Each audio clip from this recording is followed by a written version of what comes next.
welcome back to my channel. My name is Alexis Renee, and today I'm going to give you all the tips that you need to know before your trip to Paris. So in the past 2 months, I did have the privilege to be able to go to Paris twice. So I went at the end of October, and then I went again at the end of November into December. So I did get some great insights into all the things that you should know before you head out. So stay tuned.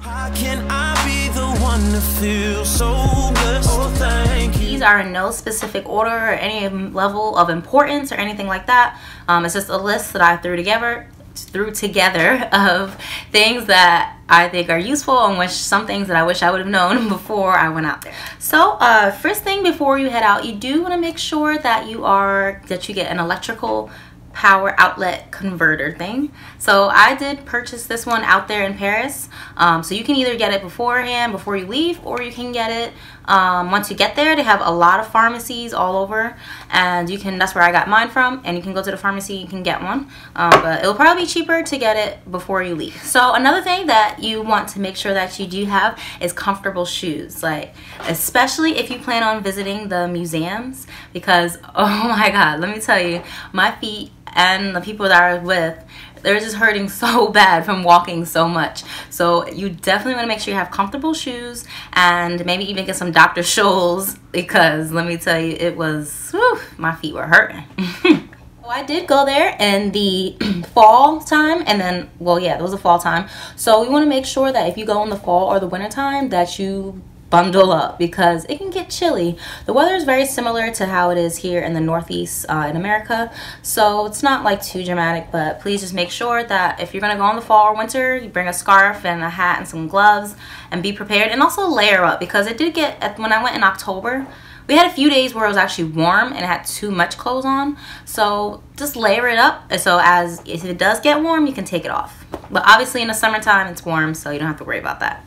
Another thing I would recommend is to get a map of the city. So before we went, we had a map. We ordered it online, and it's like a little booklet. We got it from Amazon, and it basically just shows you all the different sections of Paris. It showed like the top things to do in each of the sections. It had a subway map, so it was very useful with having that map. So I would definitely recommend going on Amazon, or even if you get there, they have the maps in the airport. Yeah, so it's very helpful to have a map. Currency exchange. So as of December 2017, the euro is stronger than the dollar.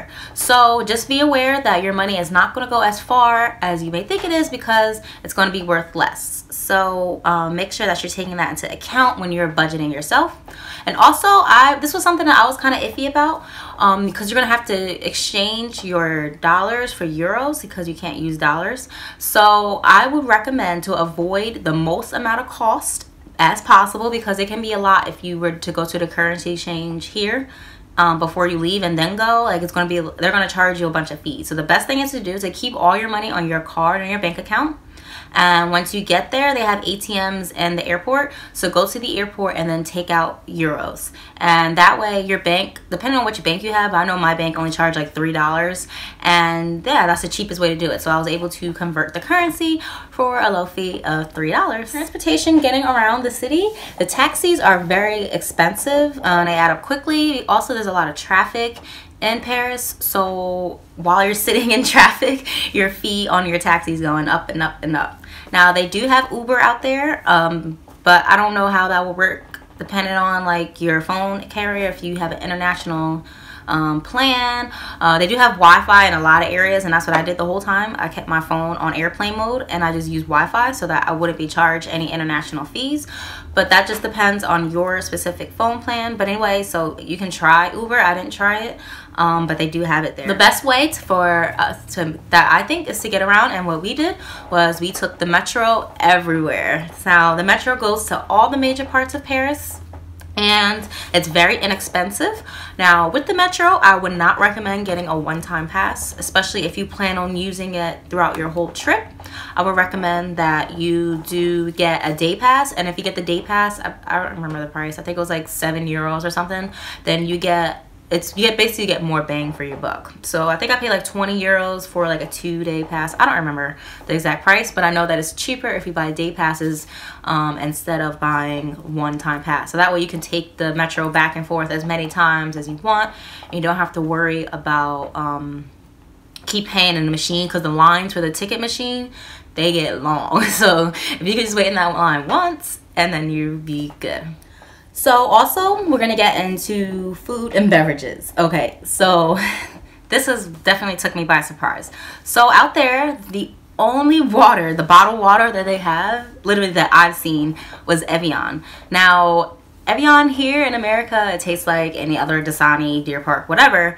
But over there, I don't know what is different. I don't know if like we have a bunch of chemicals or what it is, but their water, their bottled water, Evian, it just tastes different. I'm not going to say it tastes nasty or weird or whatever. I'm just going to say it's different. So if you are a big stickler for water, I would definitely recommend you bring your own bottle of water, or I don't know, something, figure it out, because yeah, their water, I don't know, to me it tastes even worse than our tap water.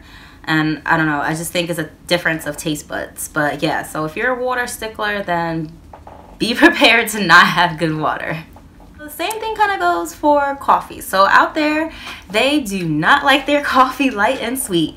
And if you're a light and sweet coffee drinker, then be prepared for a rude awakening. So out there, when you order a coffee, they will give you like an espresso, usually, and it comes like a little espresso cup. It's really small, and it's not going to be like your typical big mug of Joe or whatever.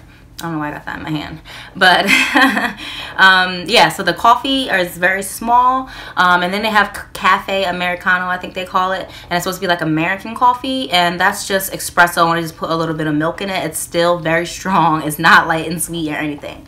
Now, a good thing is if you're a very big coffee lover and you need your coffee, they do have Starbucks out there, but the Starbucks, they don't make it as sweet as they make it in America. So it's still really good. It's just the drinks that I had, which I am a caramel macchiato lover, and they weren't as sweet as the drinks that you would get here in America, but nonetheless, it was still good. So if you are a stickler for your coffee, I would recommend just go to Starbucks and just skip the cafe coffee altogether, because unless you like espresso and you like it dark and very strong, you probably won't be satisfied. Now, their wine. Oh my god, their wine out there is so cheap.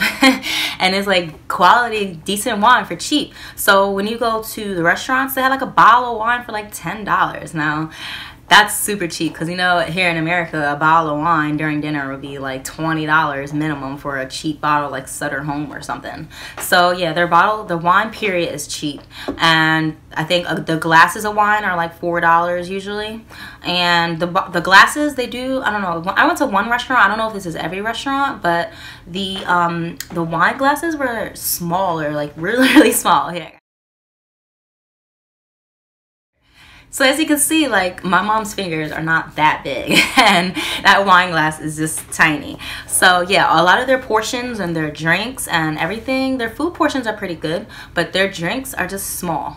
So yeah, be prepared for that. If you're a big drinker, yeah, you're gonna get small portion. If you go to the liquor stores, you can get a bottle of wine literally for like €2. Like, it's so cheap out there. So if you are looking for a budget on the wine, I would definitely hit up one of the liquor stores out there, and they do sell liquor, they do sell wine and beer in the grocery store. I'm not sure about hard liquor because I didn't buy any, but yeah, you can get a bottle of wine starting at around like €2, and it's decent wine.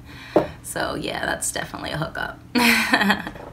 So in Paris, they have Coke products or whatever. So if you order a Coke, it's gonna literally cost like $5 depending on what cafe you're at. So it's very expensive for Coke. Coke is like the same price as like a glass of wine. I'm like, what? Why would I pay for Coke if I could get a glass of wine? But yeah, so and somebody, one of the Paris natives that I met, he said that Coke is expensive because they don't drink Coke outside of Paris, and that's the reason why Coke is so expensive, because they have to import it, and they only import it for the tourists. So outside of Paris, they have their own soda brands that they drink, which are cheaper.